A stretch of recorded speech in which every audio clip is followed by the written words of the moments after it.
اللہ تعالیٰ کے ساتھ شریک ٹھہرا رہے تھے نا. مشرکانہ عادتیں جڑ پکڑتی گئیں تو بت تراشی بت پرستی میں یہ لوگ ماہر ہو گئے. پھر پہلے تو وہ یہ بتوں کو پوجتے تھے, بتوں کو بناتے تھے, لیکن پھر ان کی پوجا کرنے لگے, پھر بتوں کو بھی بنانے لگے. حضرت ہود علیہ السلام اپنی قوم کے ایک ایسے فرد تھے, اس لحاظ سے ان کے وطنی یا نسبی بھائی بھی ہوئے. اللہ تعالیٰ نے انہیں اپنا رسول مقرر کر کے ان کو سمجھانے کے لیے, لوگوں کو سمجھانے کے لیے مبعوث فرمایا. انہوں نے اپنی قوم کو اللہ تعالیٰ کی توحید اور اس کی عبادت کی طرف دعوت دی اور لوگوں پر ظلم کرنے سے منع کیا. لوگوں کو کہا کہ آپ لوگوں پہ ظلم نہ کریں. یہ انتہائی ایسی قوم تھی جن کے پاس مال بہت تھا, اولاد بہت تھی, ملک ان کا نہایت سرسبز و شاداب تھا, جس کی وجہ سے یہ لوگ بہت مطمئن تھے اور ہمیشہ خوش رہتے تھے. لیکن یہ شاندار اور زبردست قسم کی جو قوم تھی وہ ہدایت سے ہٹ گئی. اور شیطان نے جب دولت ہوتی ہے نا انسان کے پاس, تو شیطان سب سے پہلے وار کرتا ہے کہ آپ نے اس کو پوزیٹیو کام میں یوز نہیں کرنا, آپ اگر اس کو یوز کریں گے تو یہ ختم ہو جائے گی, آپ نے اس کو اپنے عیش و عشرت پہ یوز کرنا ہے, یہ وہ ٹھیک ہے, اس طرح کی چیزیں ہو جاتی ہیں. تو شیطان نے کیا کیا کہ ان لوگوں کو بت پرستی اور شرک وغیرہ پر آمادہ کر لیا. انہوں نے روزی دینے والا, می برسانے والا, اولاد دینے والا, تندرستی عطا کرنے والا اور مختلف طرح طرح کی حاجات کے لیے الگ الگ بت بنا لیے. تو جن کی عام طور پہ پرستش کرتے تھے, حضرت ہود علیہ السلام نے ان کو بت پرستی سے روکا, شرک سے روکا.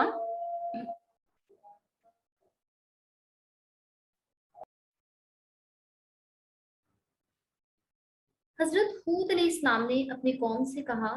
بھلا پتھر کے بت اور مٹی کی مورتیں آپ کو کیسے صاحب مالک یا صاحب اختیار ہو سکتے ہیں؟ آپ کس گمراہی میں پڑے ہوئے؟ شرک کی کوئی عقلی اور نقلی دلیل بھی موجود نہیں ہے. یہ محض افطرا, جھوٹ, کذب, بہتان ہے. یہ سارے معبود جن کی آپ بندگی کرتے ہو حقیقت میں کسی قسم کی خدائی صفات اور طاقتیں نہیں رکھتے. بندگی اور پرستش کا کوئی استحقاق ان کو حاصل نہیں ہے. آپ نے خام خواہ ان کو معبود بنا رکھا ہے اور بلا وجہ ان سے آس لگائے ہوئے ہیں. حضرت خود علیہ السلام نے اپنی تبلیغ و دعوت اور پیغام حق کے ساتھ بار بار یہ بھی دہرایا کہ میں آپ سے کسی قسم کا اجر اور معاوضہ نہیں لیتا, مجھے آپ کے مال کی ضرورت نہیں ہے. ان لوگوں کو لگتا تھا شاید ہم اتنے مالدار ہیں تو ان کو ہمارے مال کی ضرورت ہے, اس لیے یہ ہمیں ہمارے ٹریک سے ہٹا رہے ہیں, معاذ اللہ. تو حضرت ہود علیہ السلام نے ان کو بارہا کہا کہ مجھے آپ کے مال کی ضرورت نہیں ہے. میرا پیدا کرنے والا, میری تمام دنیاوی ضروریات اور اخروی اجر و ثواب عطا فرمانے والا ایک ہی ذات ہے جو کہ اللہ رب العزت کی ذات ہے. یہ بات ہر ایک پیغمبر نے اپنی قوم سے کہی تاکہ نصیحت بے لوث اور مؤثر ہو. لوگ ان کی محنت کو دنیاوی تمام پر محلول نہ کریں. حضرت ہود علیہ السلام نے فرمایا کہ تم اتنی صاف اور واضح بات بھی نہیں سمجھتے کہ ایک شخص بغیر کسی لالچ کے, بغیر کسی غرض کے, محض آپ کی درد مندی کے لیے, آپ کی خیر خواہی کے لیے آپ کو فلاح دارین کی طرف راغب کر رہا ہے, اس کی دعوت دے رہا ہے, اور آپ اس کو دشمن سمجھتے ہو اور آپ اس کی بات نہیں مانتے. قومیات چونکہ کھیتی اور باغ لگانے میں بڑی دلچسپی رکھتی تھی, اس لیے ایمان لانے کے ظاہری فوائد و برکات بھی بیان کیے جو ان کے حق میں خصوصی طور پہ واضح تھے. لکھا ہے کہ حضرت قوم عاد 3 سال تک خشک سالی اور بارش نہ ہونے کی مصیبت میں گرفتار ہو گئی. جو اللہ تعالیٰ نے پہلا ان پہ عذاب دیتا نا, وہ یہ تھا کہ ان پہ بارش نہیں ہوئی, اور وہ جو تھے اس پھر جہاں پہ بتایا نا کہ آپ اللہ تعالیٰ سے معافی مانگیے, ثم توبوا الیہ یرسل السماء, تو وہ آسمان سے برسائے گا آپ کے لیے بارشوں کو. تو یہ ایک اللہ تعالیٰ کی طرف سے ان پر آزمائش آئی سب سے پہلے کہ ان کی بارشیں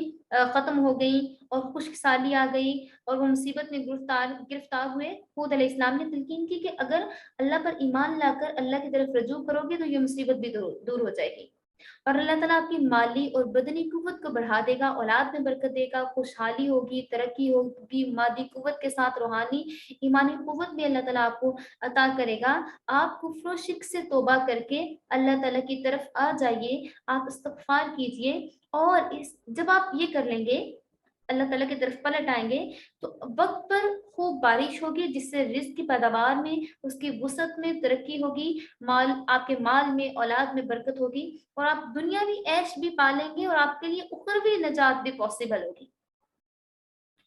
تو اسی طرح سے ایک حدیث میں استغفار کی بڑی فضیلت بیان کی گئی ہے کہ اس میں سب سے مین پوائنٹ یہ ہے نا کہ توبوا الیہ, اس کی طرف رجوع کریں,